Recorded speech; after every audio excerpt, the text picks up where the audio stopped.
Tu veux acheter une maison, tu vas l'acheter. La question, c'est quand. Et le quand, la réponse, c'est que est-ce que vous êtes prêt tout de suite à acheter ou non? Si vous n'êtes pas prêt à acheter, la première chose que vous devriez faire, c'est de la planification financière. Moi, je dirais à n'importe quel premier acheteur et qui peut débuter dans le monde de l'immobilier de le faire. Tout le monde peut acheter. La question, c'est quand. Si c'est pas maintenant, mais vous êtes prêt à acheter demain, vous êtes prêt à acheter l'année prochaine, il n'y a aucun problème. Il faut juste se préparer. Même si ce n'est pas tout à fait notre plan A, même si c'est le plan C, de rentrer dans la roue, c'est important. Dans la grande région de Montréal, c'est une opportunité pour les vendeurs. C'est un marché de vendeurs, les prix ont monté, il y a beaucoup d'opportunités. Pourquoi je dis que c'est important? C'est qu'admettons qu'on paye 1 600 de loyer par mois. Bien, vite, comme ça, on perd 19 200 $ par année. Ça représente quand même 192 000 sur 10 ans. Bonjour les amis, j'espère que vous allez bien. Bienvenue dans la chaîne de JK Gabriel Koumi, courtier immobilier chez Remax.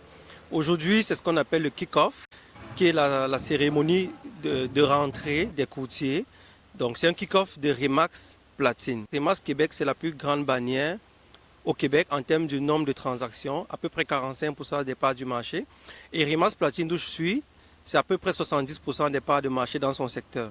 Donc, aujourd'hui, on va parler avec des courtiers d'expérience qui vont vous donner des conseils dans différents domaines, que ce soit pour les premiers acheteurs ou whatever. Donc, je compte sur vous pour cerner le bon dans ce qu'ils vont dire et je compte sur vous aussi pour aimer, liker, commenter et partager. Merci. Alors, je vous présente la reine, Lubna, dirigeante d'agence Remax Platine. On ne la présente plus parce qu'elle est tellement douée, charismatique, elle a beaucoup d'expérience. Salut Lubna. Ay mon Dieu, j'ai adoré le mot la reine déjà. Là, ça commence très bien. Salut Gabriel, ça va bien?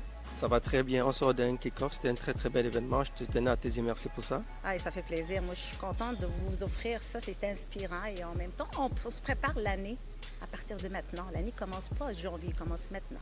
Oui, je pense que ça va bien commencer avec ce qu'on a reçu. Donc, j'avais une question pour toi. C'est quoi les contraintes pour les nouveaux acheteurs, ceux qui veulent se lancer en immobilier? C'est quoi? Qu'est-ce qu'ils ont comme contraintes? Qu'est-ce qui peut les empêcher? Qu'est-ce qui peut être difficile pour eux? Pour acheter, tu veux dire? Oui, pour acheter la propriété. Okay. Moi, je peux te dire, il n'y a pas de contrainte. Tu veux acheter une maison, tu vas l'acheter. La question, c'est quand. Et le quand, la réponse, c'est que est-ce que vous êtes prêt tout de suite à acheter ou non? Si vous n'êtes pas prêt à acheter, la première chose que vous devriez faire, c'est de la planification financière. Ça veut dire ramasser votre 5 %, rencontrer votre planificateur financier, un démarcheur hypothécaire pour qu'il puisse vous aider à préparer, ramasser votre 5 %, préparer votre dossier de crédit et avoir aussi votre budget. Et une fois qu'on a fait cette rencontre qui est étape 1, mais l'étape 2, c'est quoi? C'est rencontrer un bon courtier immobilier qui va vous aider. Tout de suite, on rencontre un courtier immobilier qui va vous aider à rencontrer aussi un courtier hypothécaire, planification financière. Et après, on détermine les critères. On va vous orienter vers le secteur que vous accommode le plus parce que probablement, vous avez un secteur dans votre tête et c'est pas ça le secteur qui vous convient. Un courtier immobilier va vous aider aussi pour le choix de secteur. On pense toujours à la valeur de revente aussi. Et une fois qu'on a un contact, un bon contact, comme Gabriel, vous devriez tout de suite passer à l'action. Si on a les deux éléments, un bon dossier de crédit, notre 5 %, un bon courtier immobilier, mais on passe à l'action et on achète. On n'attend pas. On ne peut pas poser « Ah, mais c'est pas tout de suite, c'est demain ». On saute la clôture et on fait les démarches, on passe à l'action et on commence à visiter. Et dès qu'on trouve, on fait une offre d'achat. Donc, c'est pas compliqué. C'est juste ces deux étapes-là et tout le monde peut acheter. C'est ça. Tout le monde peut acheter. La question, c'est quand. Si c'est pas maintenant, mais vous êtes prêt à acheter demain, vous êtes prêt à acheter l'année prochaine, il n'y a aucun problème. Il faut juste se préparer. J'ai une question à vous poser relativement au premier acheteur. Qu'est-ce que vous pouvez lui dire par rapport à ça? Bon, moi, je dirais, première chose, c'est prendre un professionnel dans l'immobilier. C'est un courtier immobilier qui pourrait vous aider à commencer à faire une évaluation, et faire une inspection de la propriété. C'est important de tout vérifier ça, comme la toiture, les fondations, qu'il n'y a pas de problème avec, je ne sais pas s'il y a eu des infiltrations, des gros problèmes dans la propriété. C'est ça, tout à fait. Le courtier immobilier, surtout un qui est expérimenté et dans le secteur que vous cherchez, va devenir votre allié. Parce que vous voulez avoir quelque chose de solide puis pas vous mettre l'argent sur une maison qui va être juste des problèmes. Alors un bon courtier immobilier de votre secteur, il va surtout être votre allié dans toute la transaction. Alexandra, j'ai une question pour toi. Quelles sont les caractéristiques d'un bon courtier immobilier? Les caractéristiques pour un bon courtier, c'est les gens qui écoutent les clients. Il faut que tu écoutes tes clients. Il faut que tu aies de patience. Il faut que tu guides votre client les directions pour essayer de lui choisir les bonnes maisons, puis de toujours être là pour votre client. Merci beaucoup, Alexandra. Bonjour, mon nom c'est Lipko Vyacheslav. Tout le monde m'appelle Slav, tout simplement. C'est plus facile. Et je suis un courtier du Remax Platine. Donc, pour moi, un bon courtier, c'est vraiment d'aller à l'écoute du client. Donc, d'accompagner le client de A à Z durant le processus. Puis même après que la transaction finit, tu vas aller l'accompagner. Puis un bon courtier, c'est aussi d'être un bon collaborateur avec nos collègues. Parce qu'il faut toujours garder les bonnes relations, puis le professionnalisme, pas juste entre le courtier et le client, mais envers tes collaborateurs aussi. Je comprends pourquoi tu es un très bon courtier. Merci. C'est Marc Charbonneau de Remax Platine. Ainsi que Philippe Charbonneau, le fils de Marc. Ok, la question que j'ai pour vous, c'est quoi les défis d'un courtier immobilier au quotidien et c'est quoi à court, à moyen et à long terme? À court et à moyen et long terme, c'est d'être constant dans notre travail, d'être constant dans notre présentation, la publicité. C'est d'être là et toujours penser à aller de plus en plus loin, mais toujours être constant dans notre cheminement. Ouais. C'est vrai que ça fait 40 ans, il est constant, il sait de quoi il parle. Oh oui. Effectivement, c'est un bon point, la constance. Moi, j'irais avec la gestion du temps, la gestion de l'agenda et tout pour prioriser les bonnes choses au bon endroit, dans le fond, au niveau des clients, au niveau de gestion personnelle aussi du temps. Donc, c'est un point que je mettrais de l'avant au niveau défi d'un courtier immobilier. Mon nom, c'est Alejandro Pérez Molinez. Je suis avec Remax Platine. Est-ce qu'il y a un âge pour se lancer en immobilier?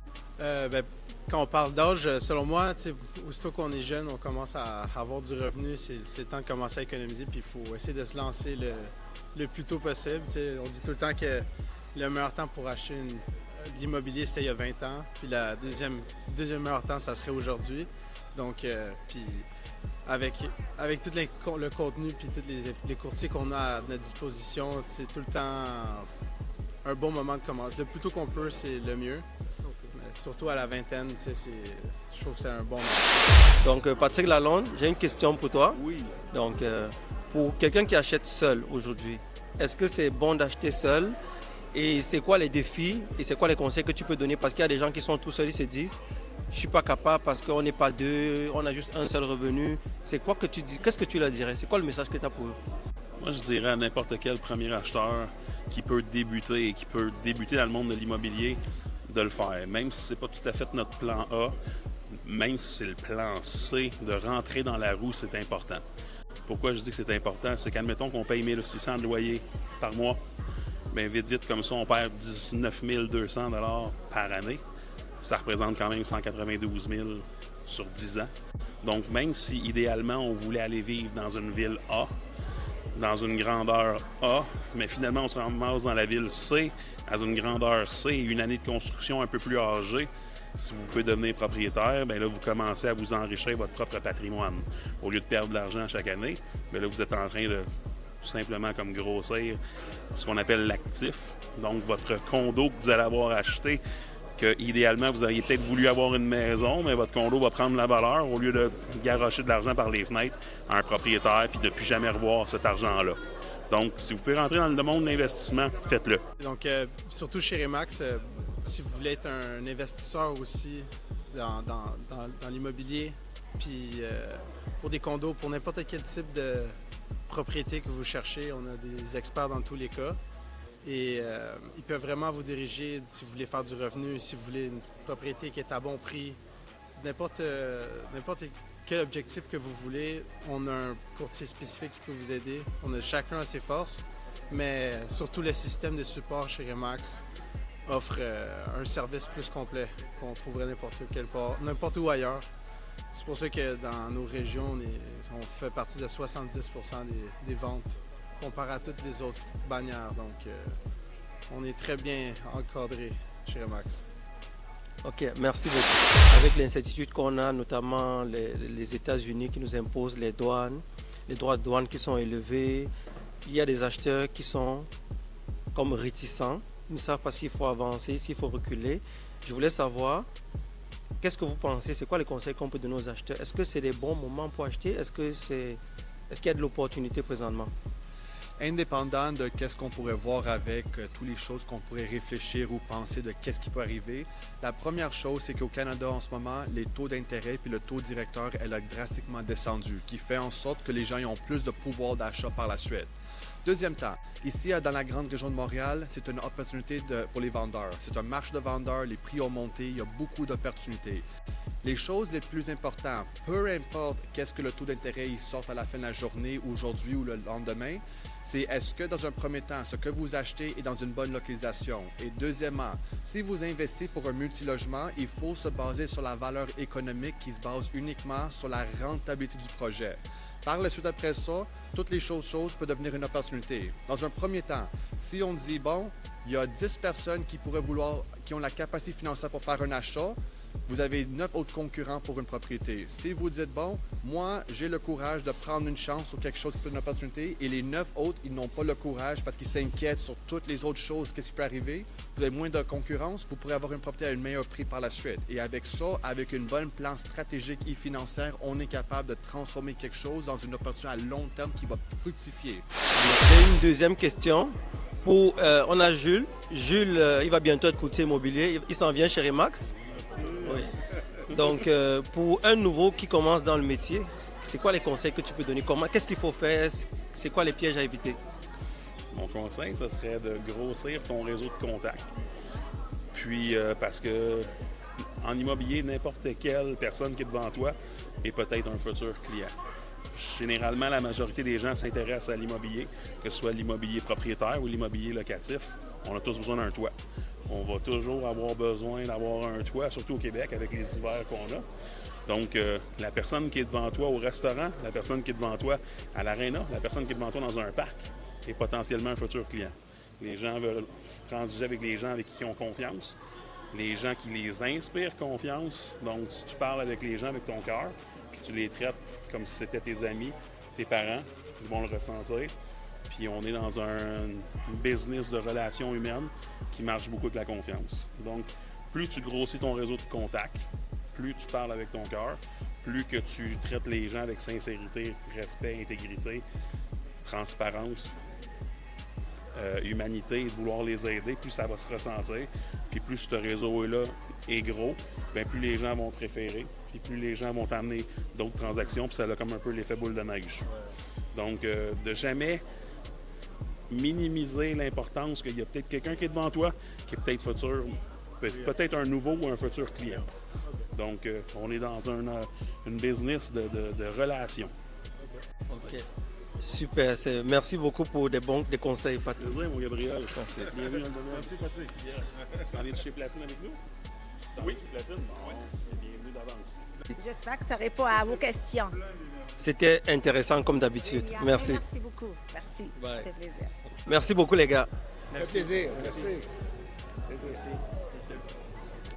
Salut les amis, j'espère que vous avez aimé la présentation, vous avez aimé ce que vous avez vu, vous avez tiré le meilleur, vous avez eu les meilleurs conseils qui vont vous aider à mieux prendre des décisions pour les investissements futurs en immobilier. Si vous avez des thématiques, des sujets que vous souhaitez aborder, vous pouvez le mettre en commentaire. Surtout, n'hésitez pas d'aimer, partager, commenter et liker. Merci à vous.